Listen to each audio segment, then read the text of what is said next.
So in this video, we'll be seeing an important package known as dates and times. So basically, we might in the world of computers, we often use dates and times for scheduling or for calculating when something is due or how many days is left if there is a past due, and we sometimes use for timestamp to record exactly when the user did something or when an error is some kind of error is occurred. There are a lot of reasons why we need to use dates and times in Python.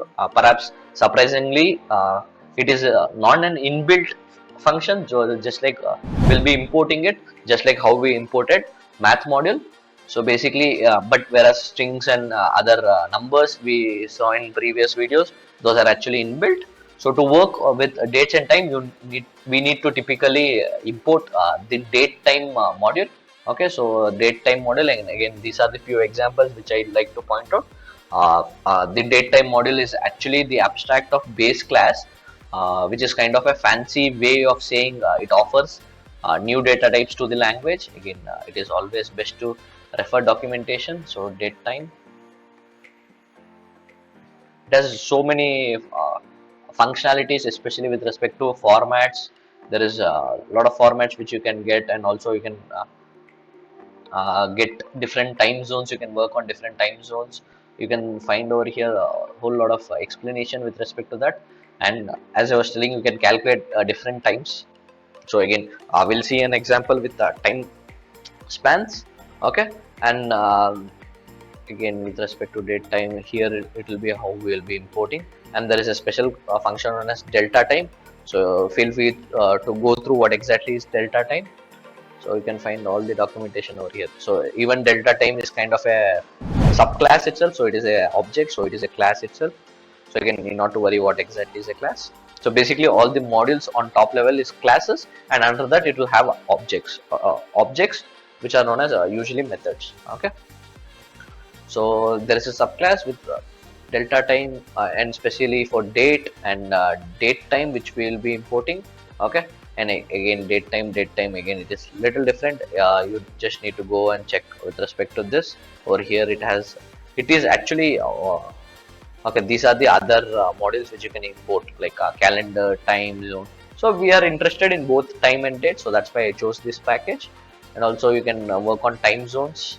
Okay, and try TZI TZ info. Okay, so basically this is an abstract class, meaning that should not be instantiated directly. Okay, that means it is at time. What is the exact description?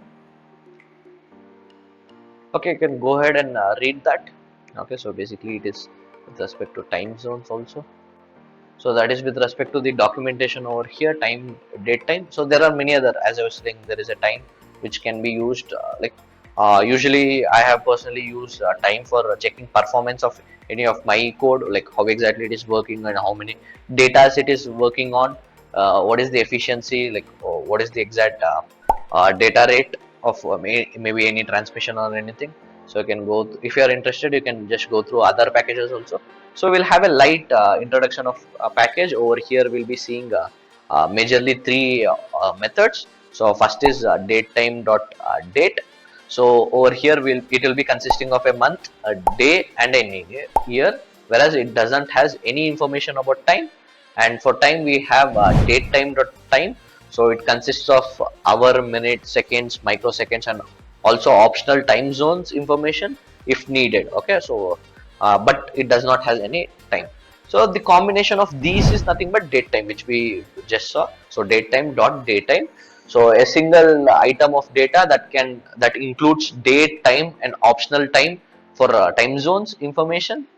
So we can precede each type of with the full word date time in the preceding examples. Like we'll be seeing a few examples in the next video.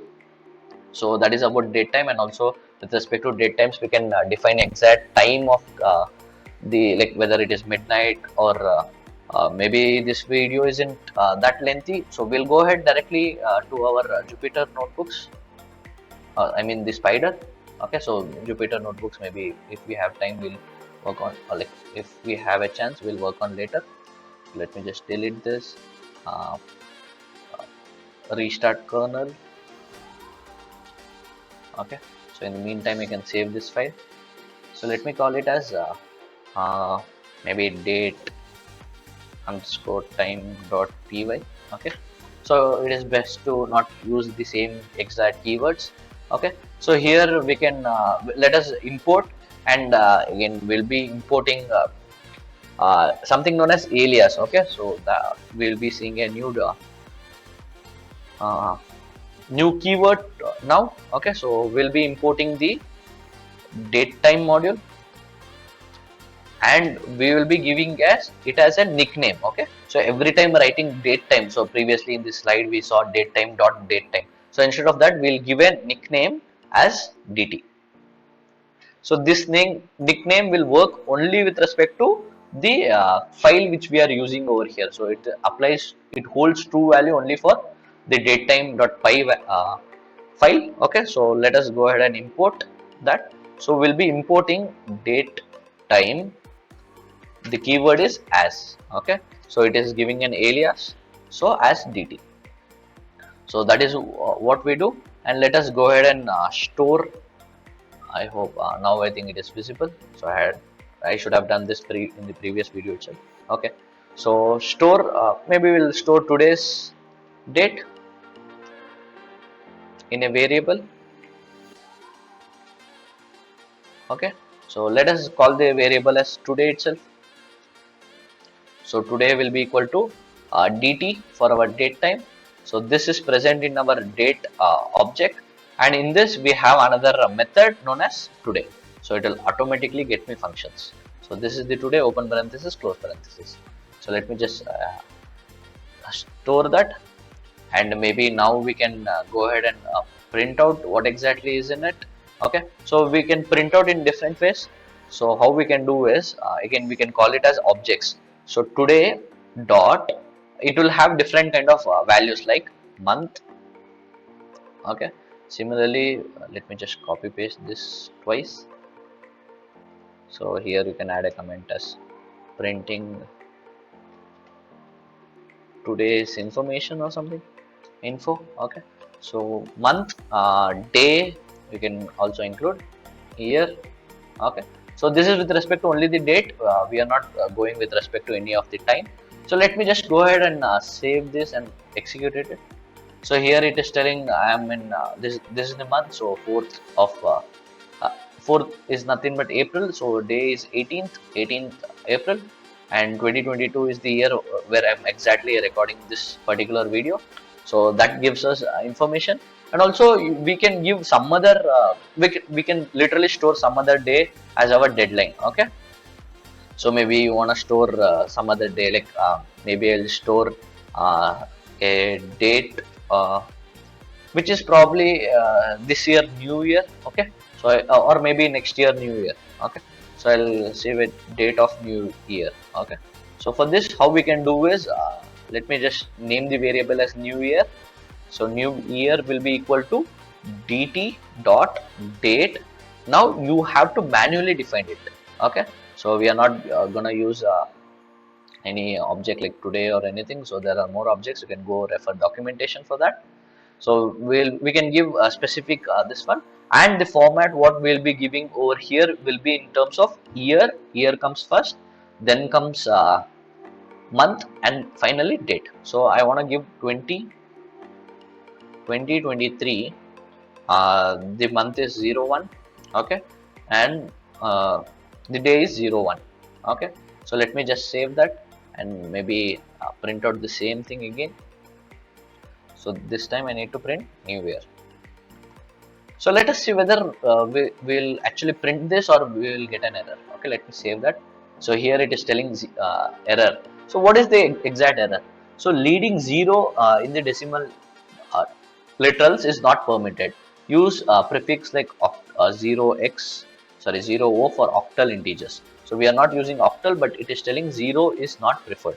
So if you refer documentation, you will understand the way of definition is just defined as 1 and 1. So even previously when we had printed 4, it was not printed as 04. So it is 1. So it is always like better to refer documentation to exact how exactly is the format. Okay, so let us save this now and run it, So here you can see I'm printing the next year new year date. Okay. So this is with respect to the defining getting a today's date, or maybe even you can work on time also. So maybe you can tell what is like you can create a time, and again you can check out what exactly is the midnight time. Okay, or maybe in terms of microseconds also. I'll give you an opportunity to work around that. So now the final thing what I want to do in this video is like we'll get the time or days remaining. Okay, days remaining for new year. Okay, so for this what we can do is we have already have got today's date and the new year date. Okay, so finally we can call this as we'll create a variable known as days between these days, so or maybe days left for new year. Okay, so that will be equal to our new year date subtracted by our today's date. Okay, so let me just comment out these print statements. I just don't want them to be printing repeatedly. Okay,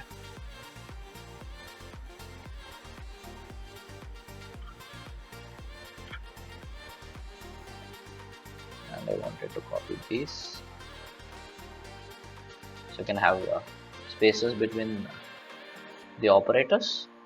So let me give as days left, months, dates, and years. So basically here I don't think so it will give with respect to the number of days. So rather it will directly give the days itself. Okay. So let me try to print this first. So if at all we get an error, we'll see what exactly need to do.